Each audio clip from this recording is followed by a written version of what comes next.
in those days. And my father, I think, had a very balanced view of education and various interests. He was very strict and he was somewhat reclusive in the office, but had a lot of interest outside. He used to play billiards and golf. He was also in racing, horse racing. He owned a very famous horse called Red Cockade. In the office, he was known as manager. Now everybody is a manager. But in those days, there was one manager, and once you became general manager, although he was managing editor, and managing director also, there was only, they always referred to as GM or manager. And I think, so they were completely committed to the work, but just about found time to do other things in the evenings.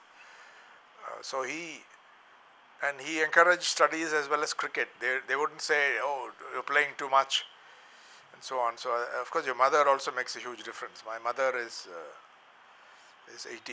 In fact, today is her birthday, 85 years old. Please convey my namaskaram. Yeah. Please. Thank you. But he died prematurely in his early 60s. And so he was, everybody referred to him as a gentleman who wouldn't raise his voice. Even if he was displeased or got angry, he would sort of internalize it. And we had a wonderful experience in that. My three brothers and my elder sister. I'm the oldest of the brothers, but we have an elder sister, Usha. So I think he was a modern-minded man in a joint family, so they had to function within the collective, but also had individual traits. But I think of many interests. The main thing is not narrow-minded. And in days when people are much more conservative,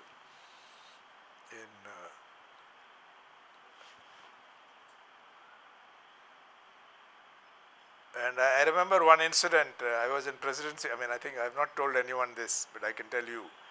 In Presidency College, it was a co-ed. Till then, it was co-ed. And there was a friend of mine, a woman who was studying in the college. And we used to chat and so on. In those days, even talking to a girl would be sort of misconstrued. I don't think I was very forward or very exposed to all this, but in the natural course. And I think when my father came to hear about it, he asked me very confidentially whether I had, without any strong disapproval or revealing his views, what my intentions were. And I said, no, there's absolutely nothing. So I think for those days, that kind of, what would you say, very non-fussy or even courteous dealings with a son, who many people think they owned. They owned your life. I remember that with some interest today. So those are the memories. But he passed away too soon. He had a lot more to do, and I think because of medical matters, and maybe I think it's, the main problem was lack of advanced cardiac care in those days, and maybe it could have been different. Thank you, Ram. Thank you very much. Thank you. Welcome.